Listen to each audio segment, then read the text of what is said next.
Hi, my name is Richard Quarantello, Richie Q. I'm second generation Italian American. I was born and raised in Brooklyn. I was born in South Brooklyn, raised in East New York, New Lots Avenue. I joined the gang when I was like 13, 14 years old. And the stories I'm going to tell you right now are all true. These are all true stories. I wrote these two books. These two books right here is Brooklyn Street Fighter, Surviving the War Zone, Growing Up East New York. And this one here is a Brooklyn Street Fighter, Surviving the War Zone, Vietnam, and going back to East New York. Now, East New York wasn't a fine area. It was terrible. It was terrible. It was great growing up. It's great growing up in Brooklyn. I love my Brooklynites. I love them all. Every area of Brooklyn. They're good people, character, and it built character in it. You know, the stories I'm going to read you, they're a little rough, but they're real. They're actually real. And unlike all these other guys, these gangsters that are all over the YouTube and iPod, like Sammy the Bull and Sonny Francis, and these guys are not. People are infatuated with The Godfather and Goodfellas and things like that, but they're not tough guys. They're wise guys. You know, they'll shoot you. Yes, they will, and people are afraid of them, and they think they're the ones that control everything and enable. But they didn't. The young tough guys really controlled it. Now, to be a tough guy, you just can't be a tough guy. You can't wake up. You can be strong. You can be natural. You know, more like a John Gotti kind of character. But he's not a fighter. He's not a fighter. You got to work at being a fighter. You know, you just can't get up one day and say, I'm big, I'm a bully, I'm a big guy, I can knock you out with one punch. No, sorry, you can't fight. You're not going to fight a fighter, a real fighter, all right? Not just the boxer. I mean, I trained since I'm 12 years old at boxing, but I did everything. And like before MMA, that's what I did. I'm a street fighter. I'm a street fighter. I had great legs. Growing up on New Lots Avenue, and the New Lots boys were kind of the toughest gang in Brooklyn. I mean, you know, you may have some little controversy with people, but the difference is that a block from the Triangle, where was the New Lots kind of headquarters, the older guys, younger guys, even younger guys, we had the boys club. We would kill each other in the boys club all winter. I'd go, and then Jerry, myself and Bruno would go down Jerry's basement and beat the shit out of each other. I mean, it was MMA right there, man. We would kill each other. And then when the summer came and it became beach time, it's like, Jesus, 10 of us take 40 of anybody. We were already trained for it. While these guys, especially the wise guys, what are they doing? They're eating pasta. They're in their house. They're going to restaurants. They're hanging out in luncheonettes. I didn't do that. I didn't do that especially. I'm a kind of a breed that way. I was trained by Reginald Nero, and I'll talk to you about it. Who trained me since I'm 12 years old, and I never wanted to disappoint them, so I was constantly training. Even now, I'm 76. I still work out. I still hit that bag. It'd be hard to fight me at 76 years old. Not that I'm the healthiest guy in the world, because I'm 76. I got some things, some issues, but all in all, I'm pretty healthy character, you know, mentally, physically. And look where I live. You know, I live in Florida. I got a beautiful home right in front of me. You can't see it now, but I have 3 acres of a beautiful property. I got my pool. I got, you know, this whole area, my house. And I'm living a real happy life. How I got here, I'm not sure. In the book that I'm going to talk to you about, Brooklyn Street Fighter, Growing Up East New York, Surviving the War Zone, I'm going to talk to you about, you know, I mean, I was stabbed twice in the street. I was stabbed in the side, stabbed in the back. Then when I went to Vietnam, I got wounded 3 times. I got a punji stake, it's a bamboo stick in my calf. I got hit with shrapnel in my butt and my legs. And I got shot through the thigh the 3rd time. I was wounded, and I came home medevac to St. Albans Hospital in Brooklyn. But again, these are 2 great books. Now, you could get them, you could go on Amazon and get these. Again, Brooklyn Street Fighter, Growing Up East New York, Surviving the War Zone, and Brooklyn Street Fighter, Surviving the War Zones, okay? These 2 books are a great little read.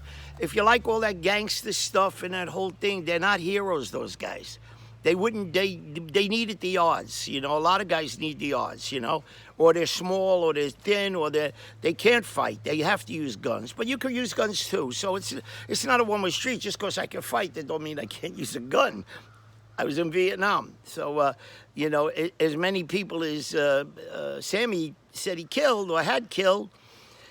I'm not sure what I did exactly. I know it's got to be a lot. It's got to be a lot more because listen, I've been wounded 3 times. That's 3 different combat situations, not counting the ones I wasn't wounded in. So yeah, was I in combat? Yeah, I was in big time combat. I was a point man for 101st Airborne, 2nd 5 Deuce,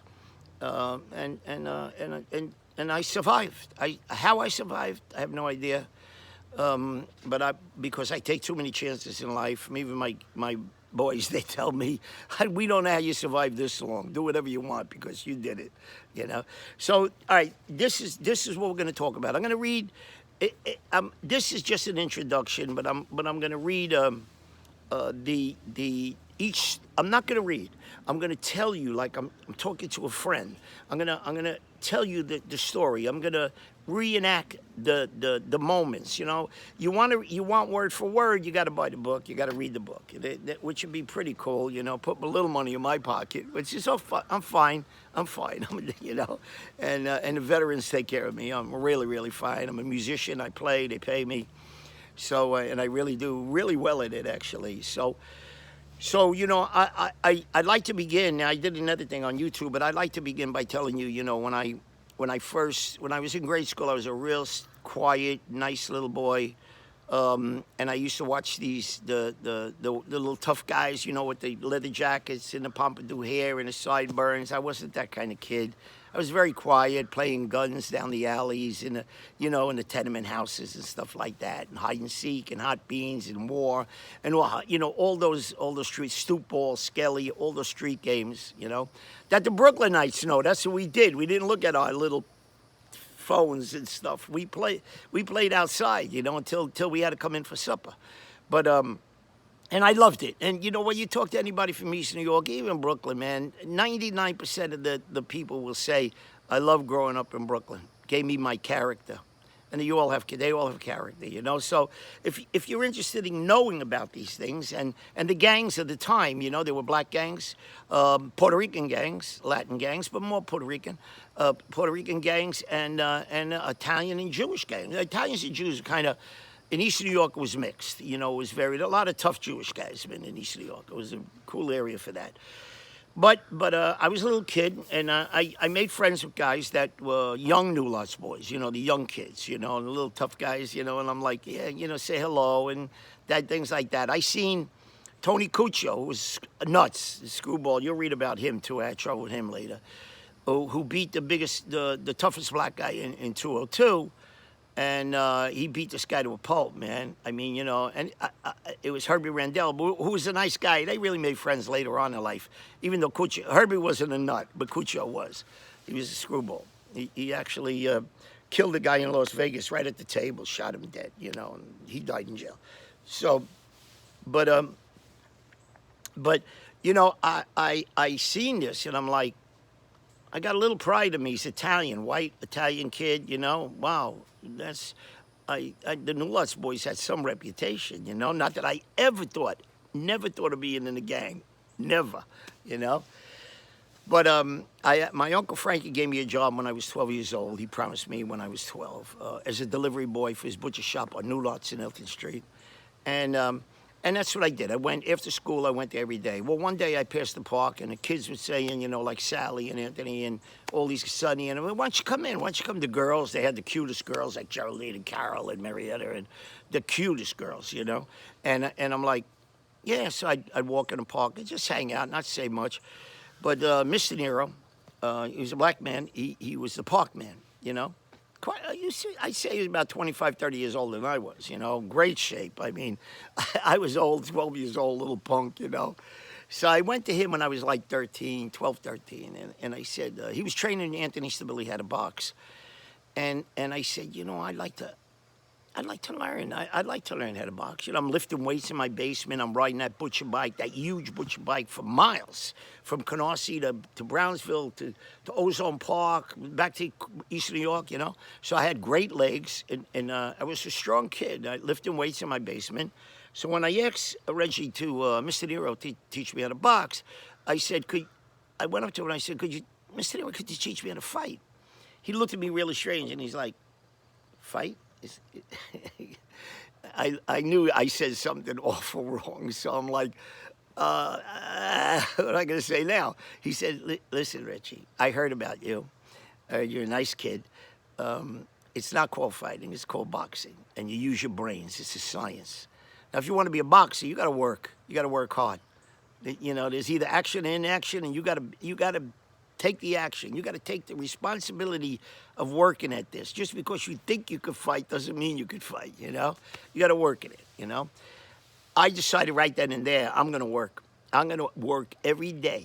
I'm going to make Nero happy, and I'm going to gain my skills. And that's what I did. Every day after school, I went there for 15 minutes. I banged the bag in the park house, and I hit his pads, and bang, bang. And one day he put me up against Anthony, and you know, and I like gave him a belly shot right here, bang, right to the body, bang. He went right down, and Nero was like, "Oh my God, I never seen anything so fast." I'm real fast. I was really fast. Even now, I can bang you, but I only got 50 shots. After that, I got to sit on a stool. I can't breathe anymore. But that's it, you know. And then you know, it goes into other things, my mother, father, and stuff like that. But the next story I'm going to give you now. And I'm going to try to do this every day because there's a lot of stories here. And I'd like to get it on YouTube or iPod, get them out there, you know, make a little legacy for myself. I originally wrote the first book in Costa Rica. I lived there for 8 years. My wife and I, Wendy, and we rescued animals for 8 years. That's what I did. And I played, I worked out every day, every single day. I ran up those mountains, and it was great. And I play saxophone and flute, so I played with Latin and reggae bands for 8 years, so I'm really versed in this stuff. But I'm going to start with the first chapter tomorrow, hopefully, and then we'll take it from there. You listen. If you're interested, you're interested. I mean, they're great stories. Listen. I'm a fighter. That's what I am. I'm a fighter. I'm not afraid.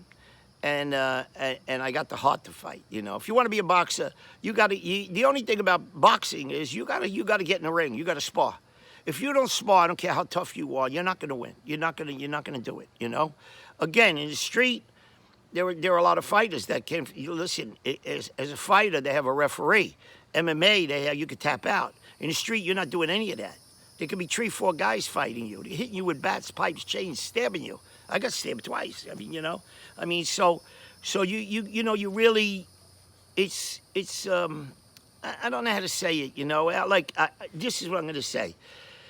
Whatever I'm going to talk to you about, that you think took courage, that you think it took courage for me to do it, yes, but more than likely, it was to deny the fear. I'm not going to be afraid. I'm not going to be afraid. The worst thing, and this is in my mind, worst thing that can happen to me is I die. You know, so I die. I'm going to die anyway. You know, I didn't care in Vietnam. I didn't care when I was a kid. What makes you think I care now? You know, at this age. All right. But I'm going to sign off right now. I don't want these to be too draggy and too long. But tomorrow we'll start the first chapter, and it's the New Lots Boys versus Richie Square Talks crew. All right? It's my first really fair fight. I mean, we had fights with Liberty Park, more talking than anything else. I love those guys. Actually, when we went to high school, most of us became friends, you know. So, but that's just another story of another earlier time. But now I'm a New Lots boy. So you're gonna hear the first fair fight I had. I'll talk to you tomorrow about it. Thanks a lot, guys. I hope you really appreciate this, me telling these stories, because they might sound unbelievable, but it's not. All right, thank you so much.